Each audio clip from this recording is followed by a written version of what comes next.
Olá pessoal, aqui no estúdio da Faculdade do Futuro, com uma aula da disciplina de tópicos avançados em esporte escolar.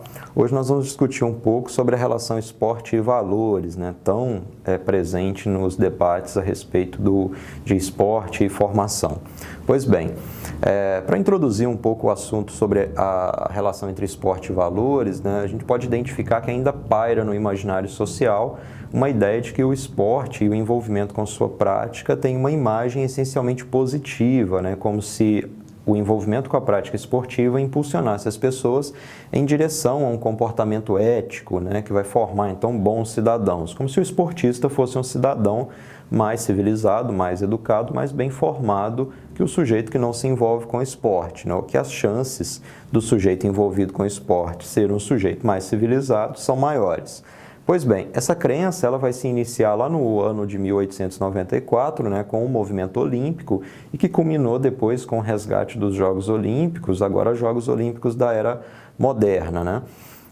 O professor Otávio Tavares ele vai afirmar que o esporte, de um modo geral, principalmente o esporte olímpico em particular, ele vai combinar assim, de uma maneira muito complexa os valores iluministas, no sentido do individualismo, direitos individuais, não individualismo no sentido de não coletividade, o universalismo e a crença no poder transformador da educação e também do valor da competição, E também alguns valores românticos, associados ao iluminismo, no caso, honra, dever, autossuperação, fair play e o senso de pertencimento, e excelência moral.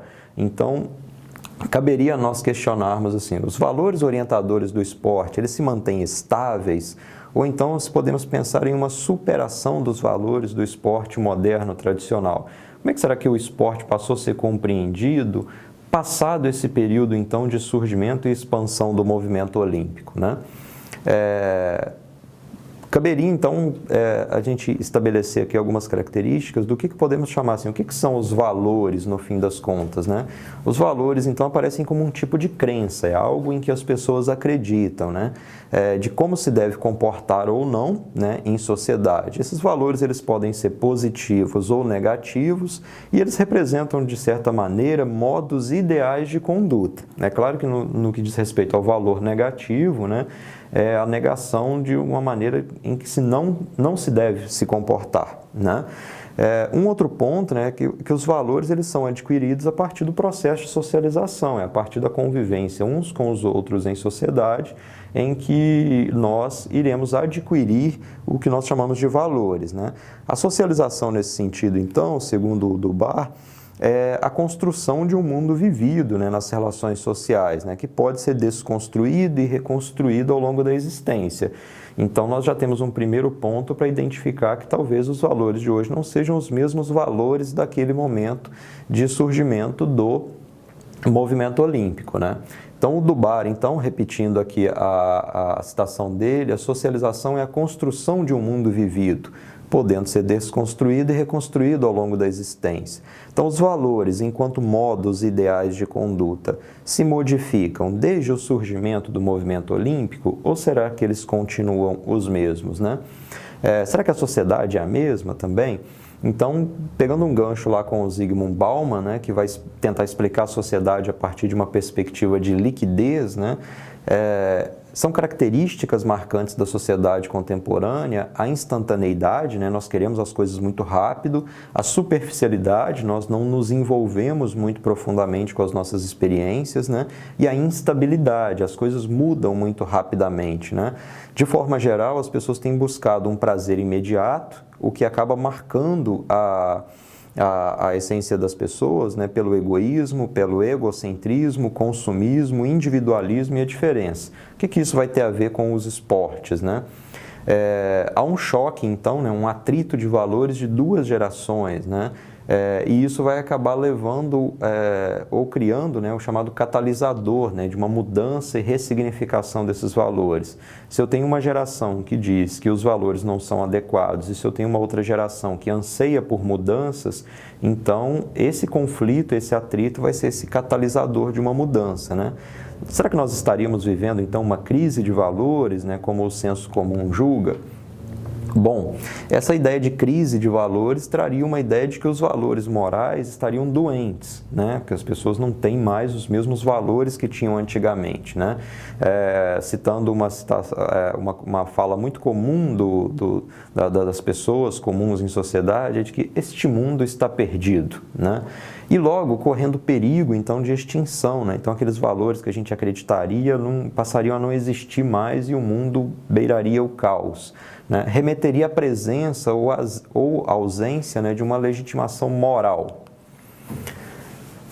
Já nós teríamos, então, a crise de valores no sentido de uma insatisfação, né, designando uma não implementação de certos valores que acreditamos que são imprescindíveis ou indispensáveis à sociedade. Ou então, quando há uma distância excessiva entre os valores defendidos e os valores que imperam na realidade, né? Há um senso geral, então, que atribui ao esporte a capacidade, então, de certos atributos, como superação, engajamento, esforço, cooperação, solidariedade, justiça, né? Caberia um questionamento aqui: qual o significado do ser moral nesse sentido, do se comportar de uma forma moral diante da sociedade?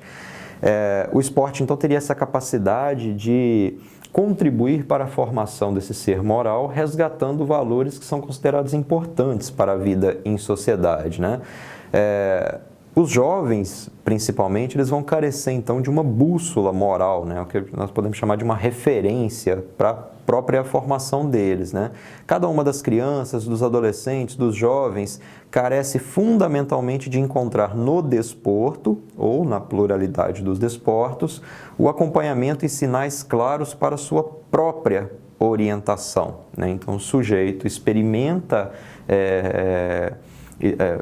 passa por experiências dentro do esporte que contribuem para que ele utilize desse mesmo aprendizado na sua vida em sociedade, né? Como é que nós conseguimos, então, relacionar o que seria a vida líquida e o interesse pelo esporte? No que uma coisa tem influenciado na outra, né? Os jovens, principalmente hoje, são fortemente demarcados por um desinteresse pelas questões coletivas, né? E nós percebemos isso em várias questões, como falta de engajamento político, entre outros pontos, né?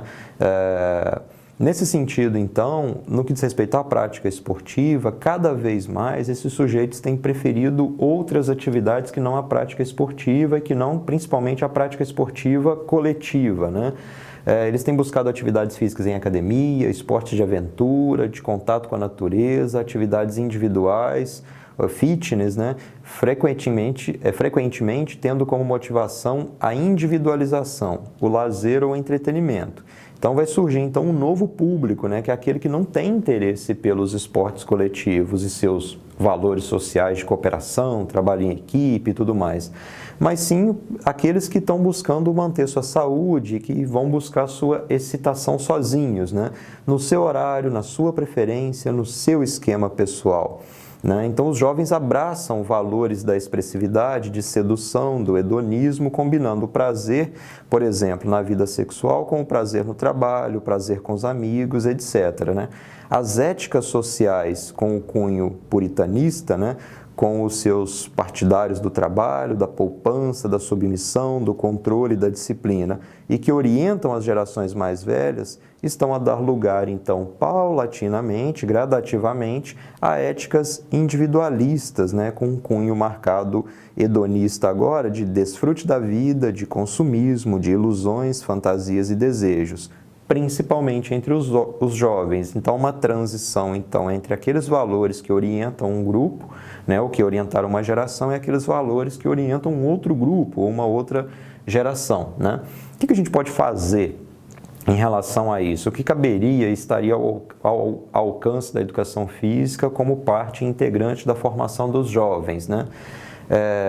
Não vivemos, pois, numa sociedade cega perante os valores. Não é essa a questão, né? Então, não é um problema de negação dos valores existentes, né? Mas sim numa sociedade que ela possui tantos valores que se torna difícil ou até mesmo impossível diferenciar o que é um valor de um antivalor.